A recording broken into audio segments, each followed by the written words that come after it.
Roseanne's our cabinet.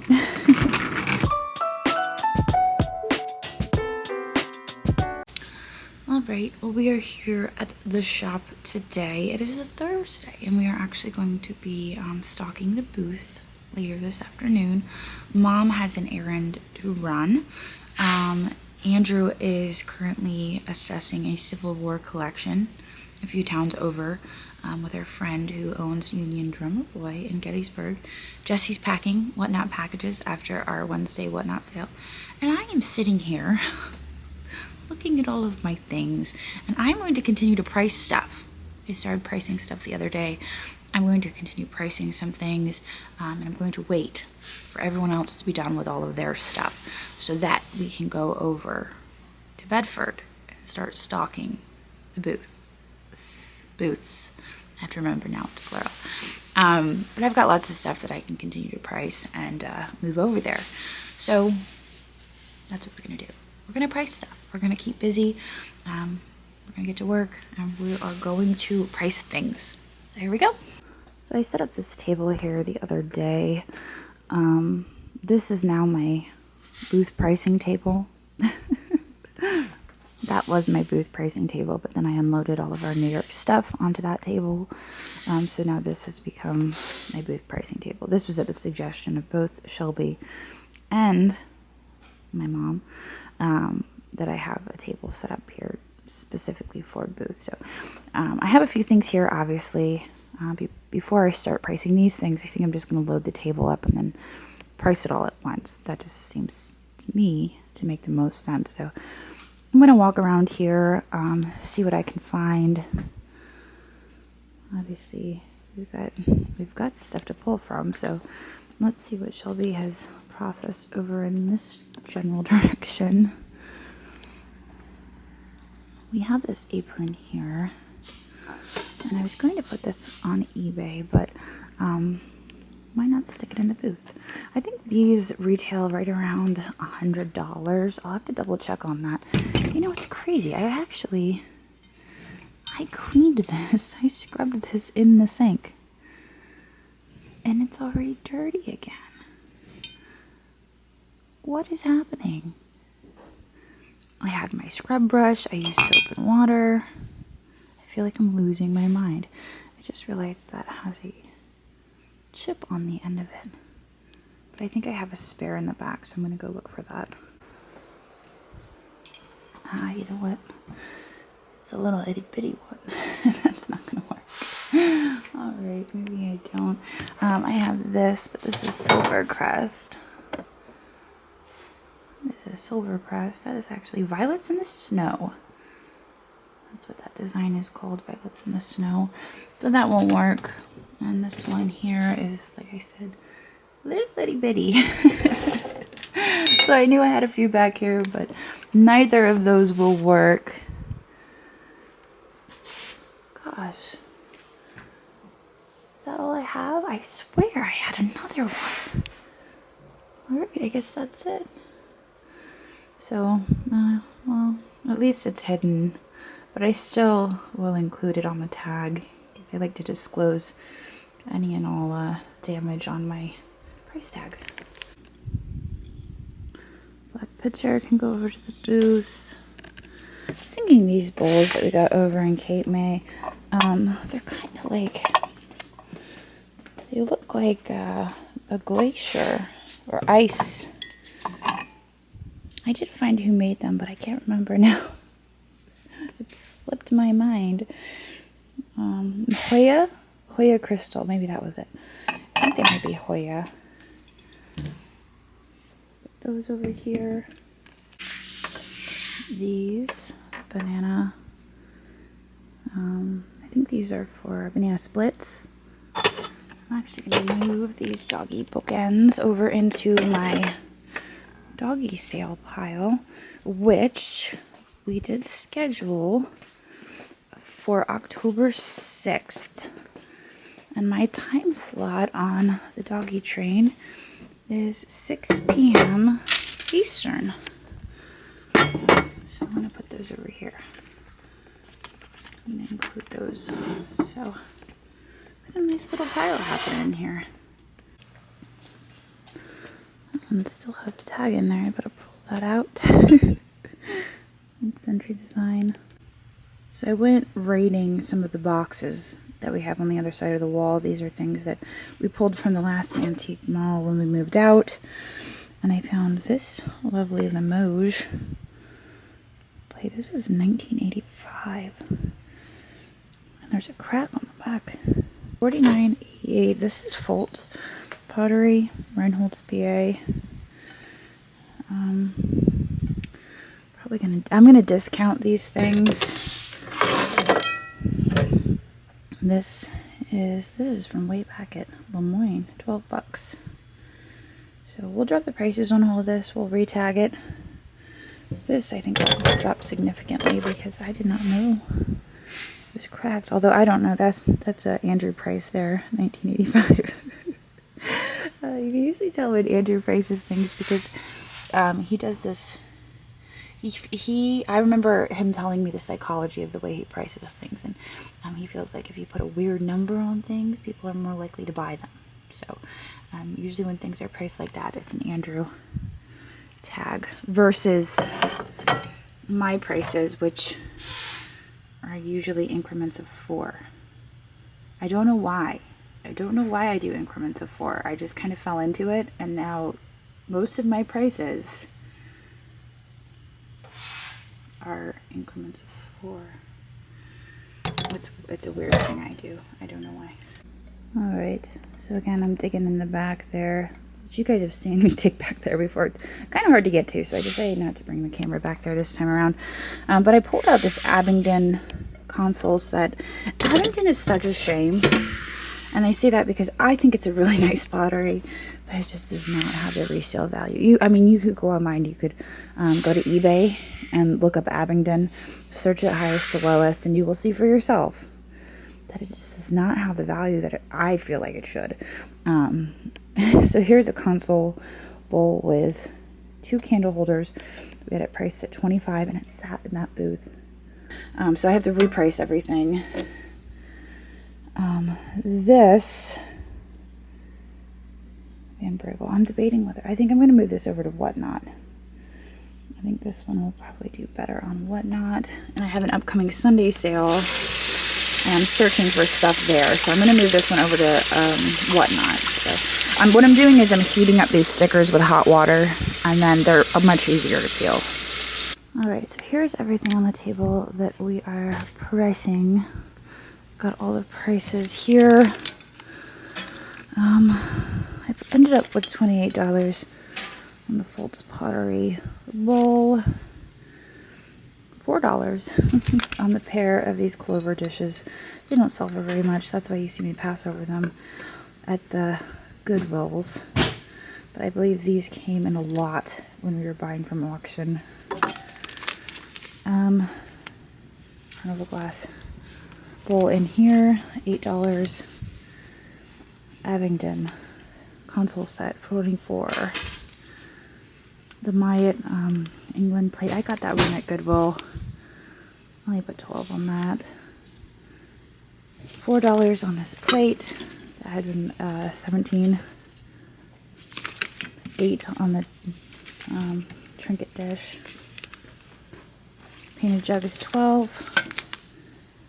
Oh, I ended up putting this back at the antique mall. This has a chip on it, so I only priced it for 12. This Van Briggle. So if you bought it for yourself and you put flowers in it, I figured somebody might want to use that. So $12 on that. Pheasant, $12. Rainbow lamp, which has been around for a while. You guys have probably seen it in the background of my videos. I put $18 on that. 12 on this serving bowl. I looked this up. I found comps on it. I think the last one sold for like 24 or something. So I put 12. It's a serving bowl with a handle. Banana shaped ice cream sundae dishes for 12. Carved folk art figurines, 12. $165 on this Italian lamp, which I thought was extraordinary. Black pottery pitcher is this guy. 12. Fenton milk glass apron, 85. That sells for about an average of, oh, you know what, I forgot to put the damage. I'll have to write that on a pen. This sells for an average of about $100. But one of the ends of the aprons is chipped. I did show you that.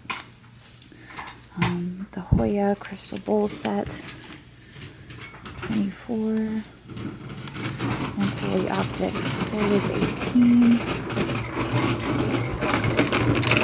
There goes Andrew with our cabinet.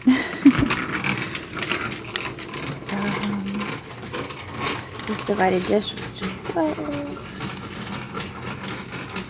85 on this. So I paid 75 for this. I put 85 on it. It does have a chip right here on the edge of this fin.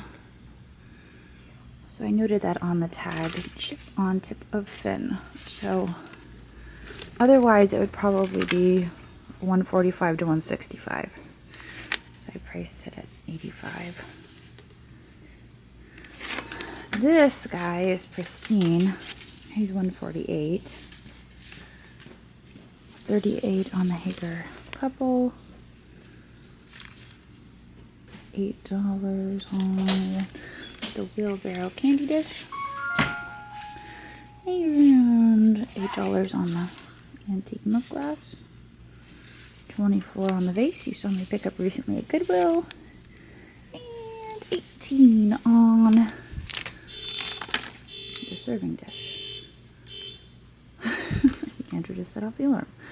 So that means I forgot this. I think I started to make a tag for that. And I don't think I got these guys either. Did I? Maybe I did. I don't know. I'll put prices on everything. We'll pack it up, and whatever's left on the table, I guess I missed. I missed the donkey too. So we're gonna get this all priced. I try to be reasonable with my prices. I know that it doesn't seem like a lot, but it really does all add up. You know, I do $12, $8 here. I try to price my things reasonably, not pricing things the way of eBay, but pricing things a little bit less than eBay, realizing I'm pricing for my local market and not for an online market. And yeah, so I'm gonna get these priced. This is what we have so far. If you guys watched my video the other day of pricing, these are the boxes that are full of stuff to be already moved over. And this is a little bit more higher end than what I have here on the table. Those James Mont ice bucket and pitcher. There's a lamp in there. There's a few higher end pieces, Potosi and whatnot. So granted, the stuff here is a little bit lower dollar, but I priced the higher end stuff the other day. So I like to have a little bit of everything in the booth. So that's what you're seeing now on the table. But I'm going to get this priced, get it packed, and I think we're going to get heading over to Bedford Street Antiques. All right, I'm finally letting go of my donkey. I just wiped him down. He's pretty dirty. I get a price of $145 on the donkey. All right, well, just finished writing CLO on those, and it occurs to me that the last time we were over there, we moved some stuff into the upstairs booth, and I put artwork on the wall. And I had 2 pieces of artwork on the wall. There was a blank space. I needed one more to make it full. So I'm gonna look here what I have, because I do need another piece of art to complete it. We need another piece of art. Obviously, I have lots of it. So a lot of you guys are like, well, that's a lot of art. So part of the reason we have so much art, I have an explanation for this, as I do for the lamps, is because for a while there, right after COVID, we were purchasing from a variety of different auctions, trying to find auctions that we liked. And a lot of these auctions, you would have to purchase lots. Prior to COVID, you could buy from auctions, and you could go in person, and you could just buy a lot. You could pick out the items you liked. You could leave the stuff behind, and they would dispose of the stuff that you didn't want. They'd throw it all in the dumpster. But then after COVID, it was like, you bought the lot, you had to take it with you. So that's kind of that was the case after COVID. So we were buying from these auctions. We'd buy a lot of lamps because I liked one lamp. And we'd end up with all the lamps. Same with artwork. We'd buy artwork because I had like one piece. And we'd end up with all of the artwork. So that's kind of how we got inundated. And a lot of the artwork, it's not worth, like, some of it is, it's, you know, it's not what I wanted, but it's not worth throwing away. I mean, there's value there, so I'm not going to just toss it, even though it's not the piece I wanted. I got the piece I wanted, and the rest was like, bleh. So, what are we going to put in the booth? That's more of a springtime piece. That one actually hung. I had that one in my kitchen. In our old house. That was one of mine. Little boy. I found that one at Goodwill, actually. I do remember I bought these two when I was with Dagny because they were signed. Schoolgirl. There's a signature on those. That one was in my bathroom when I lived in my parents' apartment, which is now an Airbnb. So some of this is my old artwork that I no longer use. Oh, that's cute. Why don't we put that over there? I remember this one. It was also Goodwill. But I think every this is artwork, but all of the scribbles needed to create this dog say dachshund. So it's dachshund, dachshund, dachshund, dachshund. Isn't that fun? And then this is the artist. KME 25 out of 500. I have two of these. One is a dachshund, and I don't remember what the other one is. It's probably over somewhere in my pile. And I paid $2.99 for this. This was the good old days. This was the good old days of Goodwill. But I think I'll probably stick this over. I'll stick this over. I'll figure out a price for this, and we'll put that on the wall. All right. So I priced this at $48. I felt that was fair. $48. I'm gonna stick a label on this guy for $145. He's a little hard to let go, but only because I collect Hager. I just can't collect it all. I actually have a horse lamp in my office that I think I'm probably going to be moving over to the booth. Boom. All right. So I'm going to lock this place down, and I'm going to head over to the antique mall. And we're going to get this stuff moved in.